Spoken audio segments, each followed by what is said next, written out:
جائز ہے یا جائز نہیں ہے۔ یہ ہر طرف یہ بات گھومی جا رہی ہے کہ بھینس کی قربانی جائز نہیں ہے۔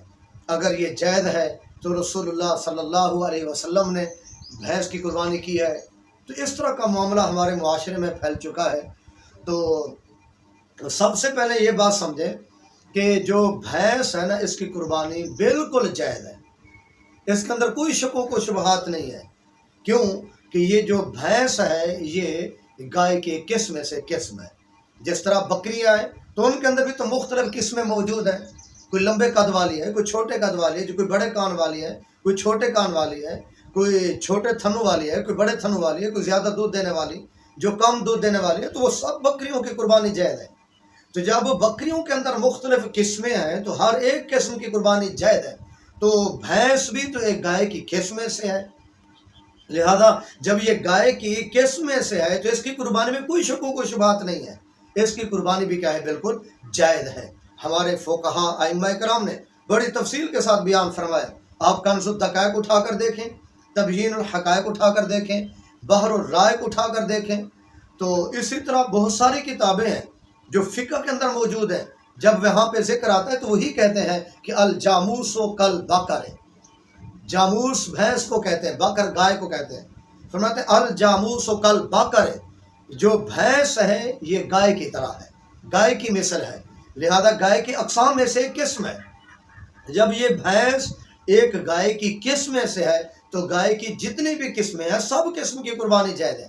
اب ہمارے ہاں مختلف گائے ہیں، لمبے قد والی ہیں، چھوٹے قد والی ہیں، بہت دودھ دینے والی ہیں، بڑے گوشت والی ہیں۔ تو جب یہ بھینس بھی تو ان کی اقسام میں سے ایک قسم ہے، لہذا جب گائے کی قربانی جائز ہے تو اس کی جو قسم بھینس ہے اس کی قربانی بھی جائز ہے۔ اور اسی طرح مفاتیح الجنان کے اندر دیکھیں تو انہوں نے بھی کیا کہا؟ ان الجاموس داخل فی البقر، کہ بے شک جو بھینس ہے یہ گائے میں داخل ہے، لہذا جو احکامات گائے کے ہوں گے وہی احکامات کے بھینس کے ہوں گے۔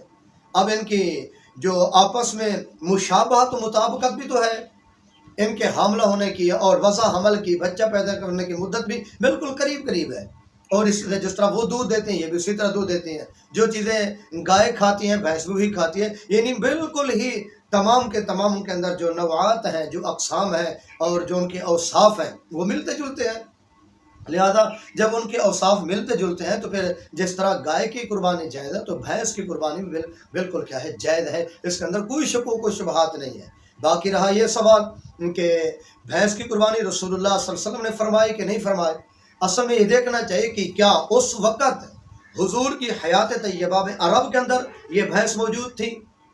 یہ تو اس وقت کی بات ہے، اس وقت بھینس وہاں موجود ہی نہیں تھی، کیونکہ بھینس جو ہے یہ خشکی میں نہیں رہ سکتی۔ وہاں تو پہاڑی علاقہ ہے، وہاں جب پہاڑی علاقے میں بھینس کیسے ہوتے ہیں؟ اب بھی عرب کے اندر جو پہاڑی علاقے ہیں وہاں بھینس نہیں ہے۔ تو عرب والے اگر گائے کریں گے تو کیا کہیں گے؟ بھینس کی قربانی جائز نہیں ہے۔ تو سرکار کے حیات طیبہ میں وہاں پہاڑی علاقہ تھا، مکہ میں یا مدینہ میں، تو وہاں پہ یہ پائی بھی نہیں جاتی۔ جب وہ جانور موجود ہی نہیں تھا تو اس کی پھر قربانی کیسے ہوتی؟ تو اس لیے کہ اس وقت موجود ہوتی تو قربانی ہوتی۔ اب بھی اگر آپ مطالعہ فرمائیں اس دور کے اندر بھی تو آپ کو عرب کے اندر اور بالخصوص عرب کے پہاڑی علاقوں میں یہ بھینس نظر نہیں آئے گی۔ ہم نے کافی احباب سے پوچھا، دریافت کیا ہے، لیکن وہاں پہ عرب کے ممالک کے اندر جہاں پہاڑی علاقے ہیں وہاں پہ بھینس موجود نہیں ہے۔ تو اب وہ نہیں کریں گے تو ان کے نہ کرنے کی وجہ سے کیا ہوگا؟ شریعت میں کمی واقع ہو جائے گی۔ تو رسول اللہ صلی اللہ علیہ وسلم صاحب شریعت سرکار کے حیات طیبہ یہ بھینس اس وقت موجود نہیں تھی۔ بعد میں یہ جو ہے نا ادھر ادھر کے علاقوں میں پائی جاتی ہے۔ تو جب یہ علماء، فقہا، مفسرین، محدثین کرام نے اس بھینس کو گائے کی قسم سے شمار کیا ہے، تو جب گائے کی قربانی جائز ہے تو پھر بھینس کی قربانی میں کیوں شکوک و شبہات کیا جاتا ہے؟ میں آپ سے پوچھنا چاہتا ہوں، جو اب آپ کے پاس گائے کی اقسام موجود ہے، یا کیا یہی گائے کی اقسام پہلے بھی موجود تھی؟ یقیناً آپ کا جواب یہ ہوگا کہ پہلے نہیں، یہ بات کی ایجاد کردہ ہے۔ تو جب بات کی ایجاد کردہ ہے تو پھر آپ اس کی قربانی کیوں کرتے ہیں؟ اسی طرح بکریوں کے اقسام میں سے جو مختلف قسمیں یہ پہلے ساری موجود تھیں، کیا ان میں سے ہر ایک قسم کی قربانی رسول اللہ نے فرمائی؟ گائے کی ہر قسم کی قربانی رسول اللہ صلی اللہ علیہ وسلم نے فرمائی۔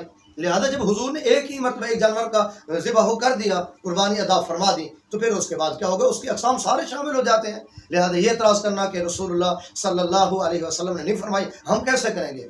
تو ہمارے لیے چار اصول ہیں. سب سے پہلے قرآن پاک ہے، پھر حدیث رسول صلی اللہ علیہ وسلم ہے، پھر اجماع امت ہے، پھر قیاس ہے.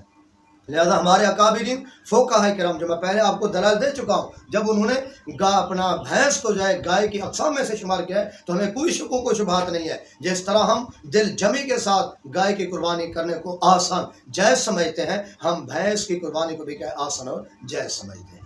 اللہ تعالیٰ عمل کی توفیق نصیب فرمائے.